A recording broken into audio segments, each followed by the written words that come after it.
বন্ধুর মৃতদেহ নিয়ে অ্যাম্বুলেন্সে তার গ্রামের বাড়ি যাচ্ছি। সময় কাটানোর জন্য মোবাইলটা বের করলাম।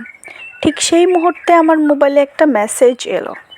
আমার সামনেই প্রিয় বন্ধু চিরনিদ্রা গ্রহণ করে নিথর হয়ে পড়ে আছে। মেসেজ করেছে অবন্তী। চেক করে দেখি নাম্বারে প্রায় 10-12টা মেসেজ করেছে। সম্ভবত মেসেজের সংখ্যা লিমিটের কারণে বারবার মেসেজ করেছে। আমি সবগুলো একসঙ্গে পড়লাম। ফাহাদ, আমাকে মাফ করে দিও। যে বাবার চোখের দিকে তাকিয়ে কোনোদিন কথা বলতে পারিনি, সেই বাবা যখন সেদিন অসহায়ের মতো আমার সামনে দুটো হাত জোর করে কান্না করলো, তখন বাবার সেই ভালোবাসার কাছে তোমার আমার ভালোবাসা হার মেনে গেছে। আর তাই আজ 11 দিন হয় আমি অন্য মানুষের স্ত্রী। কথা দিয়েছিলাম জীবনের শেষ মুহূর্ত পর্যন্ত তোমার সঙ্গে থাকবো। আমার সব সময় ভয় হতো তুমি হয়তো আমাকে কষ্ট দেবে, হয়তো আমাকে ছেড়ে অন্য কাউকে বিয়ে করবে। অথচ দেখো, আমি নিজেই তোমাকে কষ্ট দিলাম। আমি নিজেই তোমাকে ছেড়ে অন্য কাউকে বিয়ে করে নিলাম। কি অদ্ভুত জীবন, তাই না? তোমার কি মনে আছে যখন আমি কাঁদতে কাঁদতে তোমাকে বলতাম আমাকে ছেড়ে যাবে না তো কোনো দিন? তুমি হাসতে হাসতে বলতে, আমি কোনো দিন যাব না অবন্তী, কিন্তু তুমি হয়তো চলে যাবে। তখন আমি রাগ করতাম, কারণ আমি তো তোমার পাগলের মতো ভালোবাসতাম। তুমি নেই এরকম একটা পৃথিবী আমি কল্পনাও করতে পারতাম না। অথচ আজ অন্য কেউ আমার স্বামী। রোজ তার সাথে আমাকে ঘুমাতে হয়, সকালবেলা চোখ মেললেই তার মুখটা দেখতে হয়। মানুষের জীবন এমন কেন? যে যাকে চায় যদি তাকে পায়, প্রকৃতি তাতে কি আসে যায়?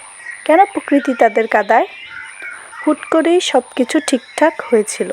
আমি তাই ইচ্ছে করেই তোমার সঙ্গে যোগাযোগ বন্ধ করেছি। ভাইয়ার মোবাইল, ফেসবুকের আইডি ডিলিট করলাম। তুমি কষ্ট পেয়েছো জানি। যার সঙ্গে সারা জীবন সুখে দুঃখে কাটাবো ভেবেছিলাম, তাকেই কষ্ট দিলাম।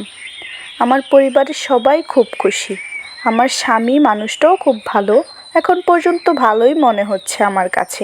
ভবিষ্যতে কি হবে জানি না। তোমার কি আমাদের সেই প্রথম দেখা করার কথা মনে আছে?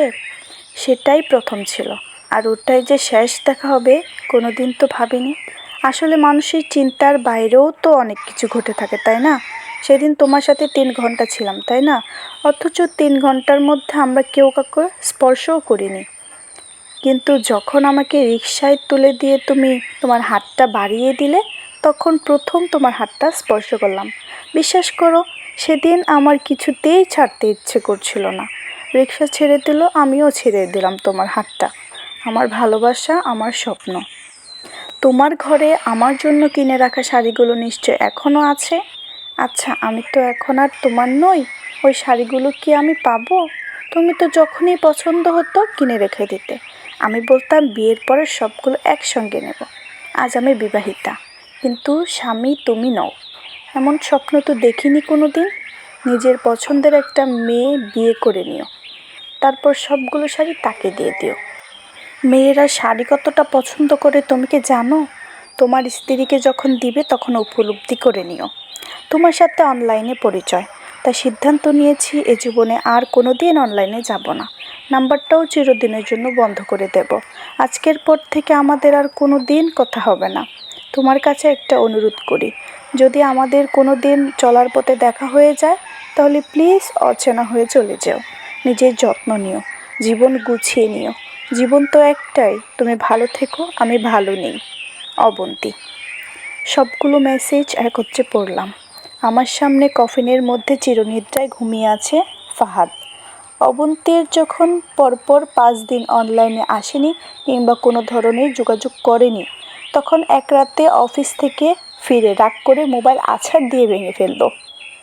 ভাঙা মোবাইল আর ঠিক হলো না।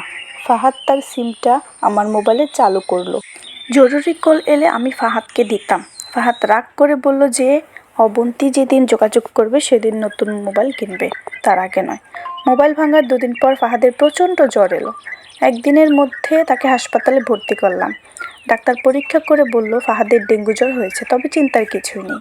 ডাক্তারের কথা বিশ্বাস করেছিলাম, কিন্তু ডাক্তার তো সব কিছুর খবর জানে না। যিনি জানেন তিনি হচ্ছে সৃষ্টিকর্তা। তিনি ফাহাদের এই জ্বরকে মৃত্যুর উসিলা করলেন। যে ডাক্তার বলেছিল চিন্তার কিছু নেই, সে ডাক্তার নিজে আজ সকালে ফাহাদকে মৃত ঘোষণা করলো। ফাহাদের আর জানা হলো না অবন্তীর বিয়ের কথা। আমি অনেক ভেবে সিদ্ধান্ত নিলাম যে অবন্তীকে ফাহাদের মৃত্যুর খবর জানাবো না। অবন্তী যদি সত্যি সত্যি আর অনলাইনে না আসে আর পুরনো সিমটা ব্যবহার না করে, তাহলে ফাহাদের মৃত্যুর খবর সে জানবে না। কী লাভ সদ্য জীবন নষ্ট করা।